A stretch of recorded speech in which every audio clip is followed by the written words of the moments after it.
ॐ नीलाचलो निवासाय नित्याय परमात्मने बलभद्रसुभद्राभ्यां जगन्नाथाय ते नमः। वन्दे अहं श्रीगुरो श्रीयुतपदकमलं श्रीगुरुन् वैष्णवांश्च श्रीरूपं साग्रजातं सहगण रघुनाथान्वितं तं सजीवं साद्वैतं सावधूतं परिजनसहितं कृष्ण चैतन्यदेवं श्रीराधाकृष्णपादं सहगण ललिता श्रीविशाखान्वितांश्च नमो ॐ विष्णुपादाय कृष्णप्रेष्ठाय भूतले श्रीमते भक्तिवेदान्त स्वामिनिति नामिने। नमस्ते सारस्वते देवे गौरवाणी प्रचारिणे निर्विशेषशून्यवादी पाश्चात्यदेशतारिणे। जय श्री कृष्ण चैतन्य प्रभु नित्यानंद श्री अद्वैत गदाधर श्रीवासदि श्री गौर भक्तबिंद। हरे कृष्ण कृष्ण कृष्ण हरे हरे, हरे राम राम राम हरे हरे।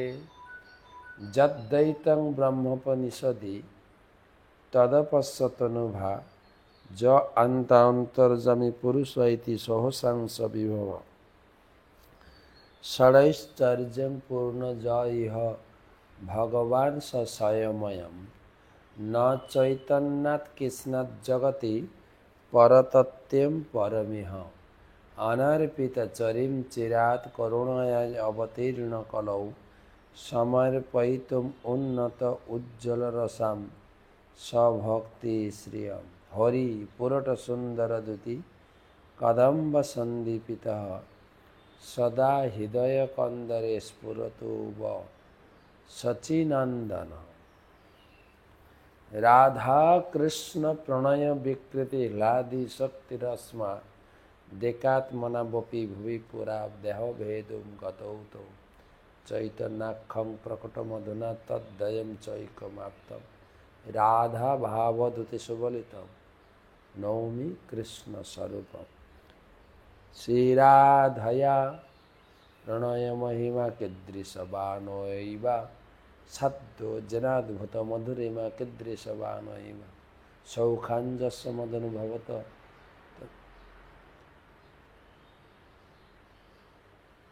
सौखाञ्जस्य मदनुभवत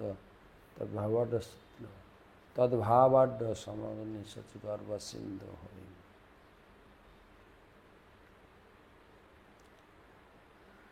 तो আমরা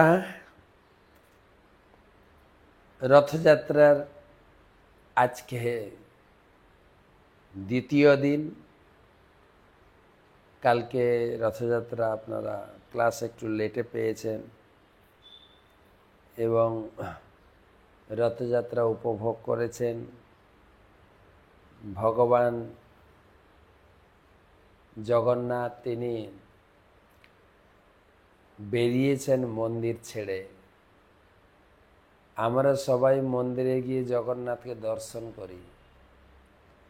জগন্নাথ বেরিয়েছেন মন্দির ছেড়ে জগৎকে দর্শন করতে, জগৎজীবকে দর্শন করে আশীর্বাদ করতে। ভগবানের দর্শন কারোর উপরে ভগবানের নজর পড়লেই তার জীবন ধন্য। জগন্নাথের চোখ বড় বড়।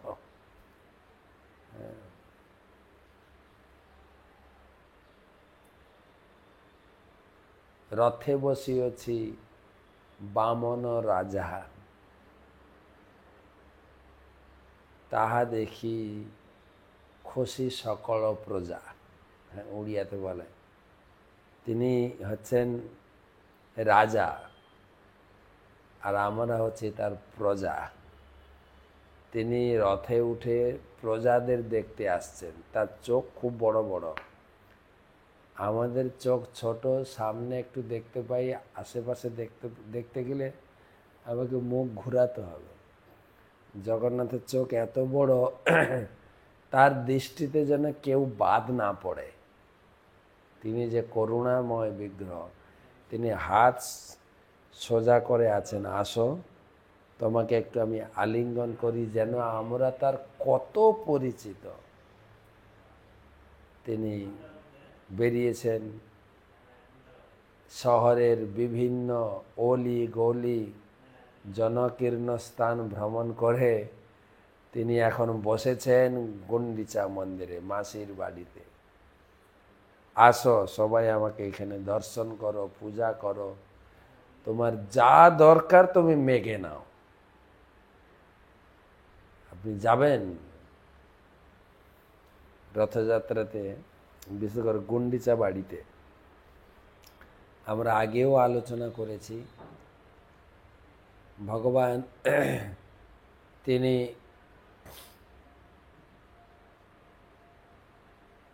লক্ষ্মী দেবীর অনুমতি নিয়ে বেরিয়েছেন মাসির বাড়ি, মাসির হাতে সেবা গ্রহণ করবে।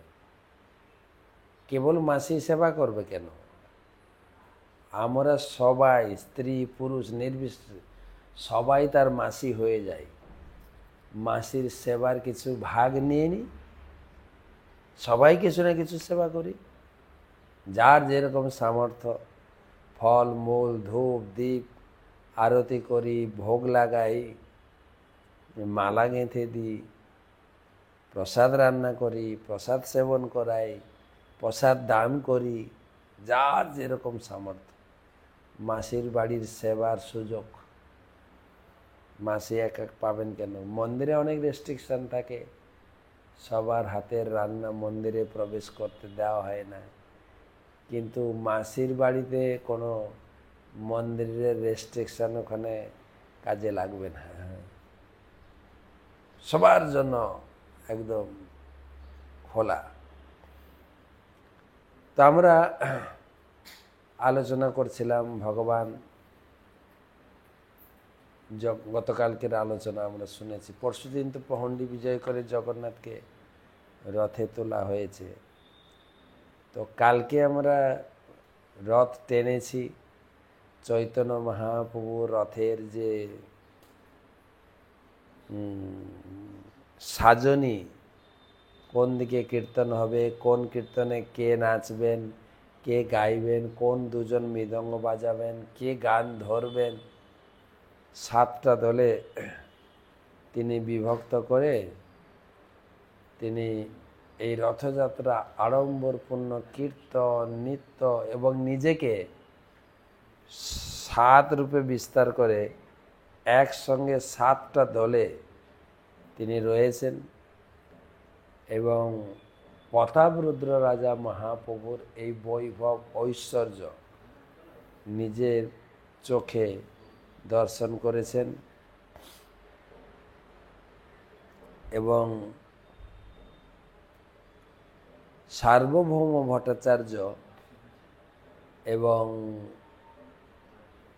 এবং কাশী মিশ্র দুজন খুব খুশি হয়েছে যে মহাপ্রভু রাজার উপরে কত কৃপা। আরেকটা কথা বললে না বললে হয়, যে ভগবান যখন রথযাত্রা শুরু হলো, রাজা এসে ঝাড়ু দিলেন। এবং কালকে আপনারা যে যেখানে আছেন দেখেছেন যে দেশের বা সেই শহরের উচ্চমান্য গণমান্য ব্যক্তি তিনি সেই ঝাড়ু ধরে ঝাড়ু দিলেন। কালকে আমি ছিলাম আগরতলা, আমাদের আগরতলার রথে অনেক বিশিষ্ট ব্যক্তিবর্গ, মন্ত্রী, বিশিষ্ট শিল্পপতি, বিশিষ্ট চিকিৎসক, দুইজন মন্ত্রী এসেছিলেন, তারা নিজেরাই ঝাড়ু দিয়ে রথযাত্রার শুভ সূচনা করলেন। এই পরম্পরা চলে আসে রাজাকে ঝাড়ু দিয়ে, কেন রাজা নিজেকে রাজা বলে মনে করেন না। এই দেশের রাজা হচ্ছেন জগন্নাথ, আমার এই রাজ্যের রাজা হচ্ছেন জগন্নাথ। রথে রথে বসিয়েছি বামন রজা, রাজাকে রজা বলে, যে ভগবান রাজা হিসাবে তিনি রথে বসে বেরোলেন। তাহা দেখি সন্তোষ সকল প্রজা, আর প্রজারা সেই ভগবানকে রথে আহরণ, আমাদের রাজা আসছেন রাজ্যের খবর নিতে, দেশের সুখ দুঃখ রোগ শোক তাপ সকল হরণ করার জন্য রাজা পদার্পণ করছে। সকলের কি আনন্দে মাত্রা। তো রাজা তিনি নিজেকে রাজা মনে না করে কেবল রাজার একজন, কেবল ভগবানের একজন অনুগত সেবক পরিচয় দেওয়ার ছলে তিনি ঝাড়ু দেন। আমাদের প্রত্যেকটি বড় বড় দেশে, বড় বড় শহরে একই নিয়ম। লন্ডনে তিনি মেয়র আছেন ঝাড়ু দিতে, আমেরিকায় যেখানে যেখানে রথযাত্রা হয় সব ভিআইপিদেরকে আমন্ত্রণ, আর তারাই ঝাড়ু দিয়ে রথ উদ্বোধন করে। সেই ঝাড়ু দেওয়ার একটা কাহিনী আপনাদের শোনাবো। প্রথমে সকলকে জানাই কৃষ্ণ প্রীতি শুভেচ্ছা, রথযাত্রার শুভেচ্ছা, এবং গুরুদেবের চরণে প্রণিপাত করে তার আশীর্বাদ প্রার্থনায় তার চরণে প্রণাম জানাই। নমঃ বিষ্ণুপাদায় কৃষ্ণপৃষ্ঠায় ভূতলে শ্রীমতে জয়পতাকা স্বামিনিতি নামিনে। নমঃ আচার্যপাদায় নিতাই কৃপা প্রদায়িনে গৌরকথা ধামদায় নগর গ্রাম তারিণে।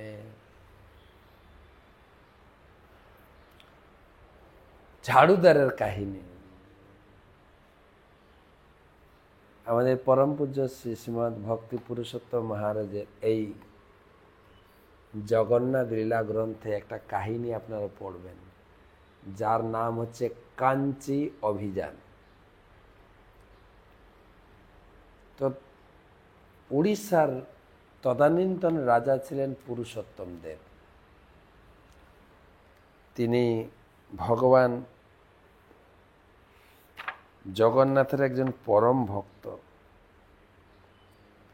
এবং প্রতি বছর রথে সূচনা তিনি ঝাড়ু দিয়ে চন্দন জল ছড়িয়ে তিনি রথ উদ্বোধন করেন। তিনি মনে করেন যে আমাদের রাজা হচ্ছেন জগন্নাথ, আমি তো রাজা নই, আমি রাজার একজন বা ভগবানের একজন একান্ত সেবক, তাই নিজে ঝাড়ুটা ধরবেন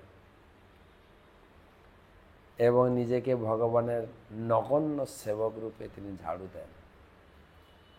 বর্তমান যে রাজা আছেন এখন যে আছে, এ তো পুরুষোত্তম দেবের কথা বলছে অনেক আগে। এখন যে রাজা আছেন, বেশ কয়েক বছর আগে আমাদের পুরীতে একটা মন্দির আছে ভক্তি কুঠি, সেখানে বিগ্রহ প্রতিষ্ঠায় তিনি এসেছিলেন। নিজে হাতে অভিষেক করে ভগবানকে প্রতিষ্ঠা করা হলো।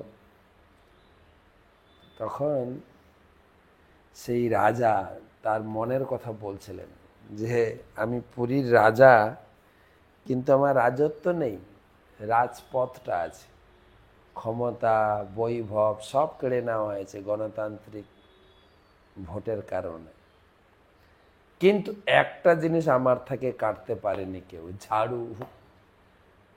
ঝাড়ু আমার হাতে আছে, আমি প্রতি বছর রথে ঝাড়ু দেওয়ার সুযোগ পাই, ঝাড়ু। তো তিনি বলছিলেন যে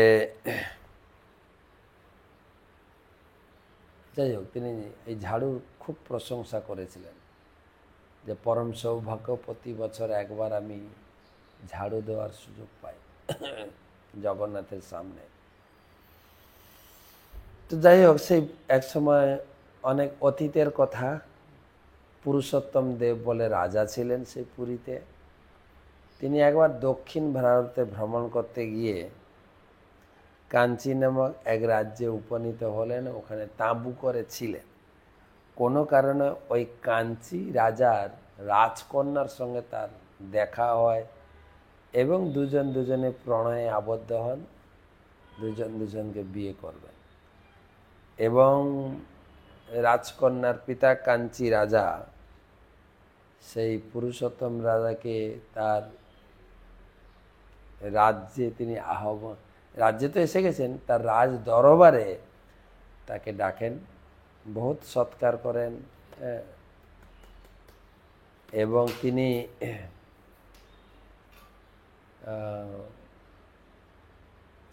অনেক অনেক সম্মান প্রদান করেন। তারপরে এবং নিজের কন্যাকে তিনি রাজাকে সম্প্রদান করবেন, এটাও ঠিকঠাক হয়ে যায়, তারা মেনে নেয়। তারপরে ফিরে আসেন, তিনি পুরীতে ফিরে আসেন এবং কিছুদিন পরে কাঞ্চি রাজা মন্ত্রী পাঠালেন যে রাজাকে তো এইখানে দেখলাম, তার রাজ্যটা কোথায়, কি আছে, বিস্তারিত জানার জন্য কাঞ্চি রাজার মন্ত্রী এলেন। এদিকে পুরীর রাজা পুরুষোত্তম দেব সেই মন্ত্রীকে অত্যন্ত সম্মান প্রদান করলেন এবং মন্ত্রীও দেখলেন হ্যাঁ এ প্রকৃতই রাজা। আর ওই সময়টা রথযাত্রার সময় ছিল। রাজা মন্ত্রীকে একটু রিকোয়েস্ট করলেন, এখন জগন্নাথের রথযাত্রা হবে, আপনি কিছুদিন থেকে যান, রথযাত্রা দেখেই যান। মন্ত্রীও চিন্তা করলেন এটা একটা ভালো সুযোগ, রথযাত্রা দেখার সৌভাগ্য হবে, তিনিও থেকে গেলেন। আর রথযাত্রা বিশাল আয়োজন, 3খানা রথ, কয়েক লক্ষ লোক জয় জগন্নাথ বলে, জয় জগন্নাথ হর্ষ আনন্দ কীর্তন করছেন, আনন্দে অভিভূত হয়েছেন রথ দেখার জন্য, দড়ি ধরে টানার জন্য সব লোক রেডি, লক্ষ লক্ষ লোক, জনসমুদ্র, জয় জগন্নাথ ধ্বনিতে কোলাহল। হ্যাঁ, সে ভিতরে রাজা মন্ত্রীকে নিয়ে তিনি জগন্নাথের দিকে বা রথের দিকে এগিয়ে যাচ্ছেন। চারিদিকে কাঁসর, ঘণ্টা, উলুধ্বনি, হরিধ্বনি, সারা পুরী একদম মুখরিত হয়ে ওঠে। আর জগন্নাথ তিনি রথে বসে আর বিস্ফারিত নয়নে তিনি তাকিয়ে দেখছেন জগৎকে, সমস্ত কিছু একদম সুন্দর মন্ত্রী উপভোগ করলেন। এরপরে যখন এই অনুষ্ঠানটা, এই পর্বটা অর্থাৎ ঝাড়ু দেওয়ার পর্ব, এটাকে বলে ছেঁড়া পাহারা, চন্দন জল ছড়িয়ে রাস্তায় প্রথমে ঝাড়ু, তারপরে চন্দন জল ছড়িয়ে রাজা রথের উদ্বোধন, এই ঝাড়ু দেওয়া দেখে সেই মন্ত্রী, কাঞ্চি রাজার মন্ত্রীর মনে একটু সন্দেহ দেখা দিয়েছে। আরে ঝাড়ু ধরেছে, ঝাড়ু তো সুইপারের কাজ, ঝাড়ু দেওয়া তো মেথরের কাজ, এই রাজা না মেথর? আরে রাজা তো ঝাড়ু দিচ্ছেন, নিজেকে ভগবানের সেবক মনে করে, কিন্তু সেই কাঞ্চির মন্ত্রী এটা উপলব্ধি করতে পারল না। এই ঝাড়ু দিচ্ছে মানে মেথর, এটা আমি মেনে নিতে পারবো না। কাউকে না বলে ওখান থেকে তিনি প্রস্থান করে কাঞ্চি রাজাকে সংবাদ দিলেন, ও তো আসলে রাজা নয়, তো ওটা মেথর কোথাকার। সমস্ত বর্ণনা শুনে কাঞ্চি রাজাও তিনি তার মনটা বিষিয়ে গেল, না না না, আমার মেয়েকে মেথরের হাতে আমি বিয়ে দেবো না। ওখান থেকে চিঠি লিখে তিনি জানিয়ে দিয়েছেন, এ বিয়ে খারিজ করে দিলাম, আমার কন্যাকে একজন মেথরের হাতে বিয়ে দিতে পারি না, অসম্ভব। এদিকে মেয়ের জন্য রাজকুমারদের আহ্বান করে বিশাল কি বলে না, স্বয়ম্বর সভা তিনি ঘোষণা দিয়ে দিয়েছেন, কেবলমাত্র এই পুরুষোত্তম রাজাকে বাদ দিয়ে। সব রাজা আসছেন, ইনি বাদ, ইনি মেথর। তো তখন এইটা খবর পাওয়া মাত্রই পুরুষোত্তম রাজা তিনি মনে, আচ্ছা আমি তো জগন্নাথের জন্য ঝাড়ু দিয়েছি, আমাকে মেথর বলা হচ্ছে, আমি যুদ্ধ ঘোষণা করলাম। পুরা তাকত নিয়ে তিনি যুদ্ধে নেমেছেন। যুদ্ধ শুরু হয়েছে, কিন্তু একটা দুর্ঘটনা ঘটে গেছে। সেই পুরুষোত্তম দেবের রাজার ক্যাম্পে আগুন লেগে গেছে, সেই জন্য তারা চলে আসেন। এটাকে পুরুষোত্তম দেব নিজের হার বলে মনে করে, তিনি হেরে গেলেন।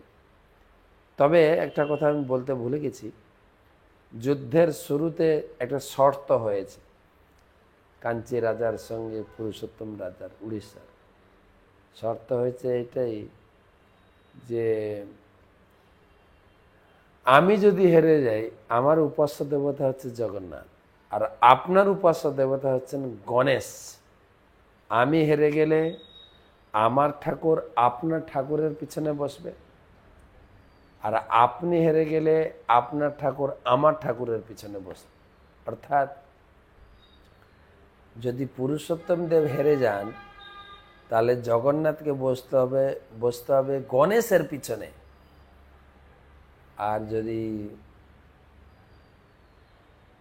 যদি কাঞ্চি রাজা হেরে যান, তাহলে গণেশকে বসতে হবে জগন্নাথের পিছনে। তো যখন হেরে এই ক্যাম্পে আগুন লেগে গেল, তিনি ফেরত এলেন। তিনি জগন্নাথের কাছে প্রার্থনা করলেন, হে প্রভু, এই হারটা তো আমার হার না, তো আপনার হার। আপনাকে যে গণেশের পিছনে বসতে হবে, ব্যাপারটা একটা গম্ভীরভাবে বিবেচনা করা উচিত। খুব চিন্তা ছিল যে হেরে যাচ্ছি। যদিও এটা যুদ্ধে হারেননি, তিনি হেরে যাননি, ক্যাম্পে আগুন লেগে গেছিল। জগন্নাথ স্বপ্নে বললেন, তুমি ভয় করো না, তুমি দ্বিতীয়বার যুদ্ধের জন্য প্রস্তুতি নাও, আর ঘোষণা করো আমি যুদ্ধ করতে চাই, আমি ব্যক্তিগতভাবে তোমাকে সাহায্য করব। তো এই ইঙ্গিত পেয়ে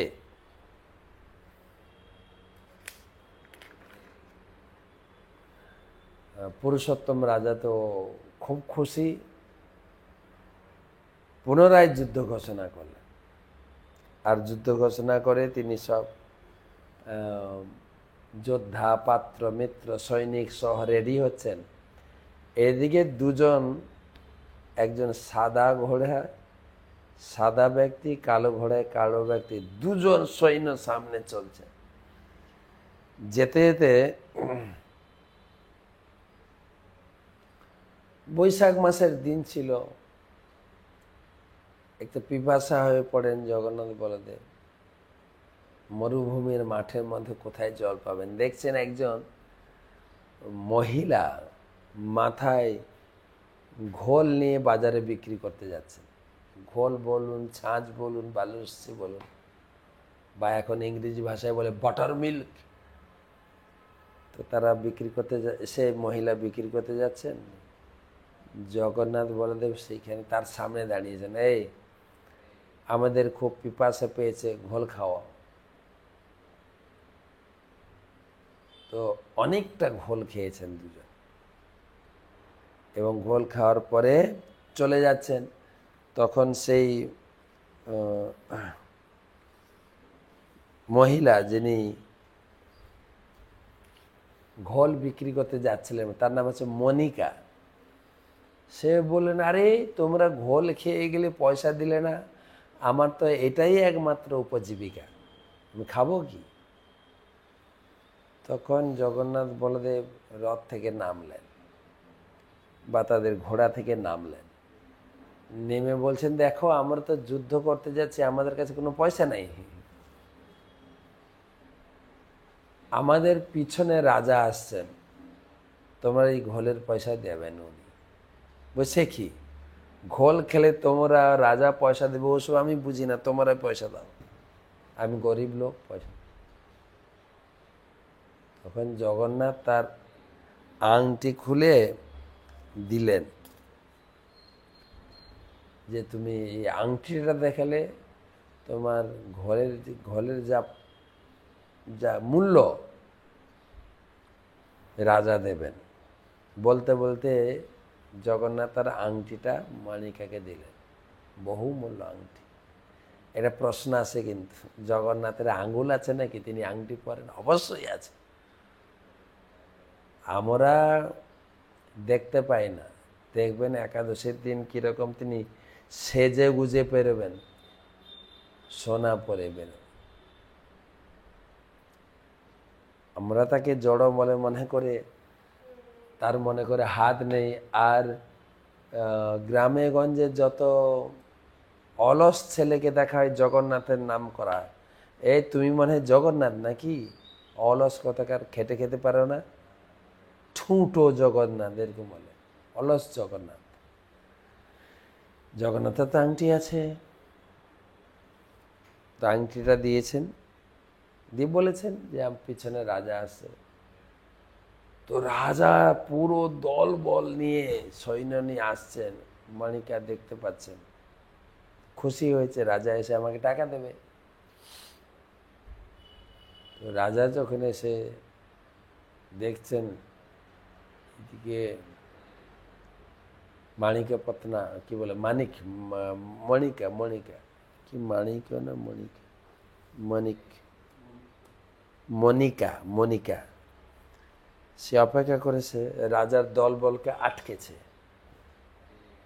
বলছে আরে তোমাদের সৈন্য আমার এখানে ঘোল খেয়ে গেছে, আমি গরিব লোক, পয়সা চাইলাম বলে আমাদের কাছে পয়সা নেই, আমার রাজা আসছে, তিনি পয়সা দেবেন, পয়সা দাও, তোমার লোক ঘোল খেয়ে গেছে। বলছে আমার লোক ঘোল খেয়ে গেছে, আমি তো প্রথমে চলছি, আমার আগে তো কেউ যায়নি। বলছে হ্যাঁ, একজন সাদা ঘোড়ায় চড়ে, একজন কালো ঘোড়ায় চড়ে গেছে। তখনই রাজার জ্ঞান ফিরেছে, আচ্ছা তার মানে আমার সামনে জগন্নাথ বলদেব যাচ্ছেন যুদ্ধ করতে, আর বলতে বলতে আংটিটা দিয়ে, আরে আংটি তো আমার জগন্নাথের। আর আনন্দচকিত হয়ে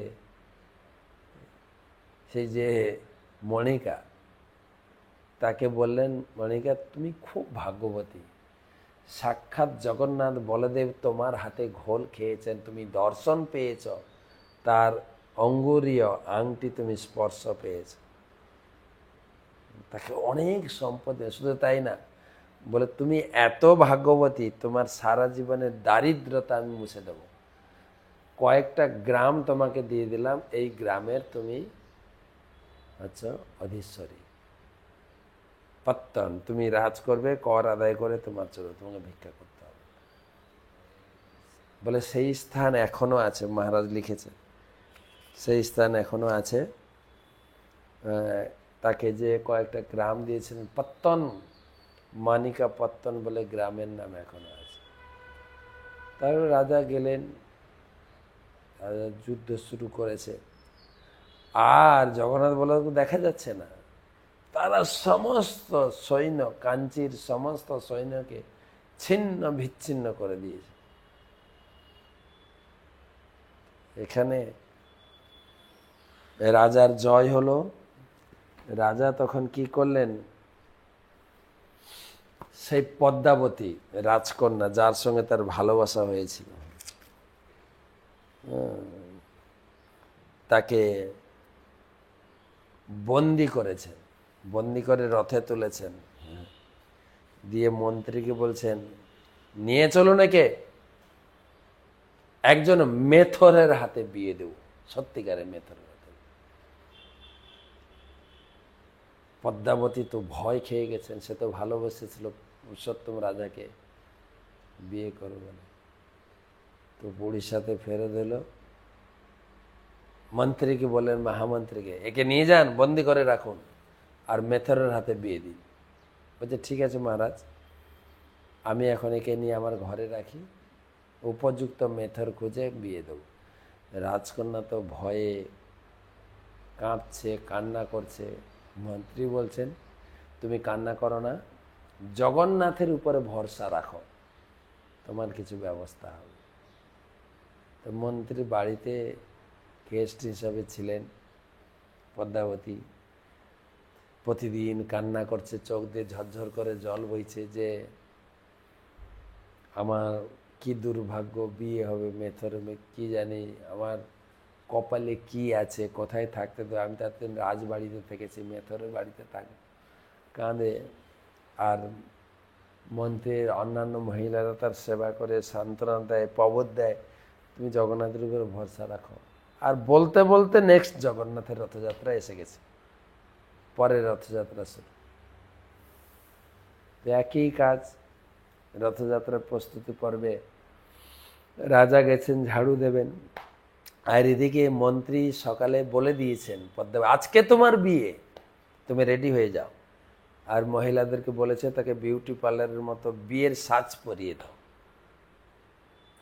আর ওই দিন তো আরো কাঁদে, কেন এতদিন তবুও মন্ত্রীর বাড়িতে ছিলাম, এখন মেথরের বাড়িতে যেতে হবে। মন্ত্রী তাকে প্রবল দিচ্ছে, তুমি ভেঙে পড়ো না, জগন্নাথের উপর ভরসা রাখ। তারপরে মন্ত্রী তাকে পালকিতে করে, রাজকন্যা না, পালকিতে করে নিয়ে গেছেন। আর এই মুহূর্তে রথ শুরু হবে, রাজা ঝাড়ু ধরেছেন, ঝাড়ু দেবেন। মন্ত্রী এসে বলছেন, মহারাজ আপনি রাজকন্যাকে আমার কাছে দিয়েছিলেন, আজকে আমি মেথর খুঁজে পেয়েছি। রাজা বলছেন, এখন আমার সময় নেই, ওইসব নাই, আপনি বিয়ে দিয়ে দেন, ওসব আমি আর এখন দেখার সময় নেই। ভগবান রথে উঠেছেন, আমি ঝাড়ু দিয়ে তাকে রথ শুরু করব। বলছে, হ্যাঁ সেটাই বলছি, আমি আপনাকে মেথর রূপে পেয়েছি, আপনি হচ্ছেন সব থেকে বড় মেথর, তো আপনার হাতে আমি বিয়ে দেব। রাজকন্যার হাতে একটা মালা দিয়েছেন, রাজার হাতে মালা দিয়েছেন, মালা বদল করে বিয়ে করুন জগন্নাথের সামনে। আর এদিকে রাজা তো অবাক হয়ে গেছে, মন্ত্রীর এই কার্যকলাপে খুব প্রশংসা করলেন।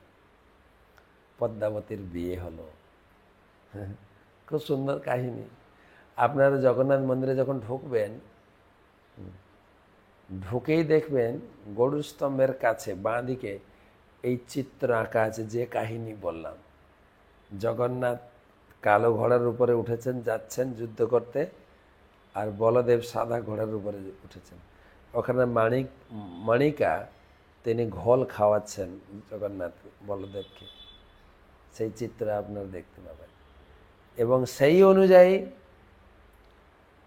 রাজা, যে কাঞ্চি রাজার ঠাকুর গণেশ জগন্নাথের পিছনে বসেছে।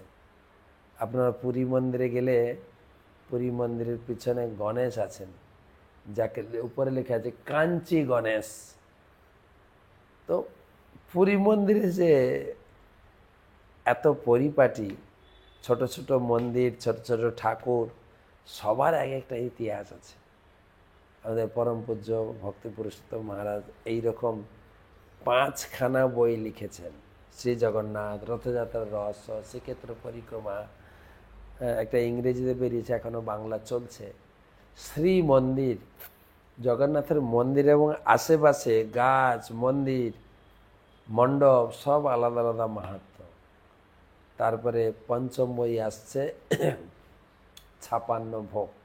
ভগবানের 56 ভোগ আমরা বলি, 56 ভোগটা কি, তার উপরে এক একটা আইটেমের রেসিপি কি কি দিয়ে রান্না হয়, তার উপরে মহারাজের আলোচনা আসছে। যাই হোক, আমরা তো সেই কাহিনী বলেই আজকে রাত সময় শেষ হয়ে গেল ক্লাসে। কয়েকটা শ্লোক পড়ি 68 থেকে। জয় জয় শ্রী চৈতন্য জয় নিত্যানন্দ, জয়াদ্বৈত চন্দ্র জয় গৌরভক্তবৃন্দ। আরেকটা কথা থেকে গেছে, সেই কাঞ্চি রাজার বিগ্রহ ছিল গণেশ, আর বিগ্রহ ছিল রাধাকান্ত। সব বিগ্রহ আনা হয়েছিল পুরীতে। গণেশ তো বসলেন জগন্নাথের পিছনে, রাধাকান্ত বিগ্রহ জগন্নাথের অল্টারে থাকলেন।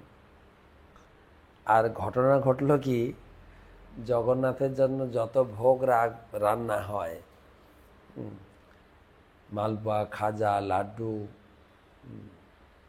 ক্ষীর আর অন্নভোগ, ভালো ভালো সব টেনে খেয়ে নেন রাধাকান্ত। জগন্নাথের জুটে না। জগন্নাথ তখন পূজারীকে স্বপ্ন দিয়ে বলে, এই কোথা থেকে ঠাকুর নিয়ে এসো, সরাও এখান থেকে। তো রাধাকান্ত বিগ্রহ এখন এতে পাবেন আপনারা, কাশী মিশ্র যেখানে গম্ভীরা, মহাপ্রভু যেখানে 18 বছর ছিল এখন সেখানে আছে। যাই হোক, কাঞ্চি গণেশকে পাবেন জগন্নাথের পিছনে মন্দির, রাধাকান্ত বিগ্রহ আপনি গম্ভীরাতে দর্শন করেন।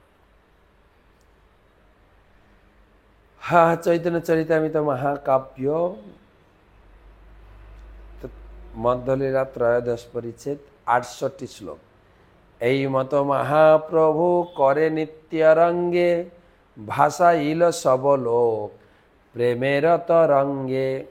মহাপ্রভু নিজে নৃত্য করছেন, সবাইকে নাচাচ্ছেন, আর ঝরঝর করে চোখের জল, আনন্দাশ্রু, প্রেমে চোখের জলেতে সবাইকে ভাসিয়েছে। এই মতো হইল কৃষ্ণের রথে আহরণ, তার আগে প্রভু নাচাইল ভক্তগণ। জগন্নাথ রথে রয়েছেন আর মহাপ্রভু সবাইকে নিয়ে নাচাচ্ছেন। আর সেই পরম্পরা ক্রমে আপনারা দেখেছেন, যেখানে যেখানে আমাদের রথ হয়েছে, ভক্তদের উদ্দণ্ড নৃত্য, মহাপ্রভুর ভাবে আবেশ হয়ে নাচছে ভক্তরা সব জায়গায়। আমি তো এখানে দেখলাম 3টে রথের সামনে 3টে লরিতে করে ডিজে লাগিয়েছে, আর গান হচ্ছে, আর সবাই গানের তালে নাচছে। যারা দড়ি ধরছে, দড়ি ধরে নাচতে নাচতে দড়ি টানছে। আমি দেখলাম আমাদের রথ শুরু হলো 4:30 বিকালে, রথ শেষ হলো 7:30, পৌনে 8টা। 3 ঘন্টা যে কীভাবে, আমি পুরো রাস্তা হেঁটেছি, প্রায় ধরা যাক 8-9 কি 10 কিলোমিটার রাস্তা। সারা রাস্তা লোকে লোকারণ্য, তাদের উলুধ্বনি, হর্ষধ্বনি, তাদেরকে প্রসাদ দেওয়া হয়েছে, তারা ভোগ নিবেদন করছে। এই করতে করতে বিশাল বিশাল আয়োজন, আর সে নাচ কীর্তন, ডিজে বাজছে আর নাচছে। মহাপ্রভুর পরম্পরা। আগে শোনো জগন্নাথের গুন্ডিচা গমন, তার আগে প্রভু জয়ীছে করিলা নর্তন। এই মতো কীর্তন প্রভু করিল কতক্ষণ, আপন উদ্যোগে নাচাইল ভক্ত। মহাপ্রভু নিজে সবাইকে নাচিয়েছেন। আপনি নাচিতে যাবে প্রভুর মন হইল, 7 সম্প্রদায় তবে একত্র করে। মহাপ্রভু নিজের নাচার ইচ্ছা হয়েছে। 7টা দলকে, 7টা কীর্তনের দল মনে আছে, গতকালকে আলোচনা করেছিলাম। সামনে 4টে, 2 দিকে 2টো, রথের সামনে 4টে, রথের 2 দিকে 2টো, রথের পিছনে 1টো। মহাপ্রভু 7টাকে সামনে নিয়ে এলেন, দিয়ে নিচে নাচলেন আর সবাইকে নাচালেন। শ্রীবাস রামাই রঘু গোবিন্দ মুকুন্দ, হরিদাস গোবিন্দানন্দ, মাধব গোবিন্দ। উদ্দণ্ড নিত্যে প্রভুর যবে মন হইল মন, স্বরূপের সঙ্গে দিল এই নবজন। এই 10 জন প্রভুর সঙ্গে গায় ধায়, আর সব সম্প্রদায় চারিদিকে গায়। এই 10 জন সর্বদা আমাদের সঙ্গে গাইছে, ধাইছে, মানে গাইছে আর দৌড়াচ্ছে, নাচছে, গায় ধায়। দণ্ডবত করি প্রভু জুড়ি 2 হাত, ঊর্ধ্ব মুখে স্তুতি করে দেখি জগন্নাথ। মাঝে মাঝে মহাপ্রভু হাত জোড় করে জগন্নাথকে প্রার্থনা করছেন। কি মন্ত্রে মহাপ্রভু জগন্নাথকে প্রণাম করতেন, মন্ত্র উচ্চারণ করতেন, প্রার্থনা করতেন, শুনে নিন, চৈতন্য চরিতামৃতে আছে। নম ব্রাহ্মণ দেবায় গোব্রাহ্মণ হিতায় চ, জগদ্ধিতায় কৃষ্ণায় গোবিন্দায় নমো নমঃ। কৃষ্ণ প্রণাম মন্ত্র গিয়েছেন। মহাপ্রভু। আমরা জগন্নাথকে এরকম দেখছি, মহাপ্রভু তো জগন্নাথকে স্বয়ং শ্যামসুন্দর ত্রিভঙ্গ ললিত এরূপে তিনি দেখেছেন। আরো বলছেন, আরো কয়েকটা শ্লোক দিয়েছেন। জয়তি জয়তি দেব দেবকী নন্দন সৌ, জয়তি জয়তি কৃষ্ণ বিংস্নি বংশ প্রদীপ, জয়তি জয়তি মেঘ শ্যামল কোমলাঙ্গ্য, জয়তি জয়তি পিতৃ ভারনাশ মুকুন্দ। এটা মুকুন্দমালা থেকে শ্লোক নেওয়া হয়েছে। জয়তি জননিবাস দেবকী জন্মবাদ, যদুবর পরিষদ সদৈরি ভেরস্য সধর্মম, স্থিরচর বিজিজনগ্ন সুস্মিত মুখেন, ব্রজপুর বনিতানম বর্ধয়ন কামদেবম। এইভাবে, এটা ভাগবতম থেকে নেওয়া, যেখানে প্রার্থনা করা হয়েছে সমস্ত জীবের আশ্রয় স্বরূপ, দেবকী পুত্র রূপে পরিচিত, যদুদের সভাপতি, নিজে বাহুর দ্বারা অধর্ম নাশকারী, স্থাবর জঙ্গম সমস্ত জীবের অমঙ্গলহারী, মধুর হাস্য মুখের দ্বারা ব্রজবনিতাদের কামবর্ধনকারী শ্রীকৃষ্ণ জয়যুক্ত হন। কৃষ্ণ না হং বিপ্র নচ নরপতি নাপি বৈশ্য শূদ্র, না হং বর্ণী নচ গৃহপতি না বনস্থ জ্যোতির্বা, কিন্তু প্রদ্য নিখিল পরমানন্দ পূর্ণমিতাব্ধে, গোপী ভর্ত পদ কমল দাস দাসানুদাস। হে কৃষ্ণ, গোপী ভর্তা, গোপীদের স্বামী, আপনার দাসের দাসের দাসের প্রণাম স্বীকার কর। পদ্মাবলী থেকে নেওয়া। এত পড়ি পুনরপি করিল প্রণাম, জোড় হাতে ভক্তগণ বন্দে ভগবান। মহাপুর সাথে সাথে ভক্তরাও হাত জোড় করে ভগবানকে প্রার্থনা করছেন। উদণ্ড নিত্য প্রভু করিয়া হুঙ্কার, চক্রভূমি ভ্রমে জয়ছে অলাত চকার। আর মহাপ্রভু এত জোরে নাচছেন আর ঘুরছেন চক্রাকারে, ভক্তরা মাঝে মাঝে হাত ধরাধরি করে ঘুরে চক্রাকার, কালকে করছিল। নিত্যে প্রভুর যাহা যাহা পড়ে পদতল, শশাগর মহি শৈলমহি করে টলমল। যেখানে যেখানে মহাপ্রভু পা ফেলছেন ভূমি যেন কাঁপছেন একদম।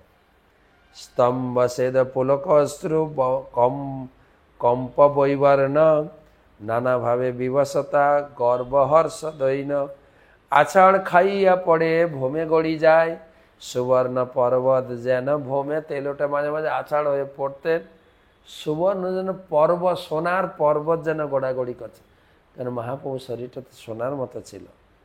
নিত্যানন্দ দুই হাত প্রসারিয়া প্রভুরে ধরিতে চায়ে, আশপাশ থেকে নিত্যানন্দ ছুটে যাচ্ছেন মহাপ্রভুকে ধরার জন্য। আর অদ্বৈত আচার্য বাবু প্রভু পাছে বলে আচার্য করি অহংকার, হরিবল হরিবল বলে বারবার। লোক নিবারিতে হইল তিন মণ্ডল, প্রথমে মণ্ডলে নিত্যানন্দ মহাজল, কাশীশ্বর গোবিন্দাদি যত ভক্তগণ, হাতাহাতি করি হইল দ্বিতীয় আবরণ। মহাপ্রভু মাঝখানে আর তিনটে আবরণ রয়েছে। নিত্যানন্দ প্রভুর একটা দল, তারা মহাপ্রভুকে মাঝখানে রেখে তারা ঘুরছেন। তৃতীয় দল, তৃতীয় আর একটা রাউন্ড ভক্তরা করে আমাদের মন্দিরে। হ্যাঁ, মহাপ্রভু দাঁড়িয়ে নিজে নিজে নাচছেন, ঘুরছেন, তাকে উল্টো করে, মহাপ্রভু যেদিকে ঘুরছেন তাকে উল্টো করে নিত্যানন্দ কাশীশ্বর তারা নাচছেন, তাকে উল্টো করে তৃতীয় রাউন্ডটা। খুব দেখতে অপূর্ব লাগে ভক্তরা যখন এরকম রাউন্ড করে নাচেন। হরিচন্দনে স্কন্দে হস্ত অবলম্বন দিয়া, প্রভুর নৃত্য দেখে রাজা আবিষ্ট হইয়া। রাজা এই মহাপ্রভুর নৃত্য দেখছেন হরিচন্দন গাড়ি হাত দিয়ে। হেনকালে শ্রীনিবাস প্রেমাবিষ্ট মন, রাজার আগে রহি দেখে প্রভুর নর্তন। ও শ্রীনিবাস এসে রাজার সামনে দাঁড়িয়ে দেখছে মহাপ্রভু নৃত্য। রাজার আগে হরিচন্দন দেখে শ্রীনিবাসে, হস্তে তারে স্পর্শী কয় হয় এক পাশে। রাজার সামনে দাঁড়িয়েছে তো, আর হরিচন্দনের গাড়ে হাত দিয়ে রাজা নৃত্য দেখছিলেন, তার সামনে এসে শ্রীনিবাস দাঁড়িয়ে গেল, আর পিছনে খোঁচা দিয়ে সর, রাজার সামনে দেখে বারে বারে।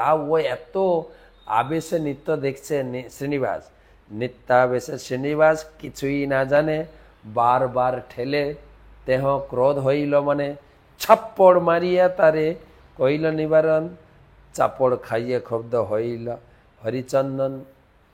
বারে বারে সরাচ্ছেন শ্রীনিবাসকে হরিচন্দন, আর রেগে শ্রীনিবাস এক থাপ্পড় লাগিয়েছে, রাজার সামনেই সে হরিচন্দনকে মেরেছে। আর হরিচন্দনও রেগে গেছে, ওকে মারবে, ক্ষুব্ধ হইয়া তারে কিছু চাহে বলিবারে, আপনি প্রতাপরুদ্ধ নিবারে, প্রতাপদেব যাই, মারো না মারো না, ভাগ্যবান তুমি ইয়ার হস্তস্পর্শ পাইলা, আমার ভাগ্যে নাহি তুমি কৃতার্থ হইলা। তুমি তো অনেক ভাগ্যবান, শ্রীনিবাসের হাতে মার খেয়েছ, আমার ভাগ্যেও হয়নি। প্রভুর নৃত্য দেখি লোকে হইল চমৎকার, অন্যে আছুক জগন্নাথের আনন্দ অপার, রস স্থির হইল আগে না করে গমন, অনিমেষ নেত্র করে নিত্য দর্শন, সুভদ্রা বলরামের হৃদয়ে উল্লাস, নিত্য দেখি দুই জনার শ্রীমুখেতে হাস, উদণ্ড নিত্যে প্রভুর অদ্ভুত বিকার, অষ্টসাত্ত্বিক ভাব উদয় হইল সমকার। বলছে আমরা তো রথের মহাপ্রভুর নৃত্য দেখছি তাই না, জগন্নাথ দাঁড়িয়ে গেছে আর নড়ছেন না, মহাপ্রভুর নৃত্য দেখার জন্য দাঁড়িয়ে গেছেন জগন্নাথ বলদেব সুভদ্রা। মহাপ্রভুর নৃত্য দেখে তাদের আনন্দ, আর এই কথা কথা মহাপ্রভুর শরীরে অষ্টসাত্ত্বিক বিকার এসে গেল। বাকিটা কালকে পড়ি, কেন আজকে তো সময় শেষ হয়ে গেল, সময় অনেকটা হয়ে গেছে। তো এই ধারাবাহিক আলোচনা আমরা কালকে করি পর্যায়ক্রমে। আজকে 101 শ্লোক পর্যন্ত পড়লাম। জয় জগন্নাথ।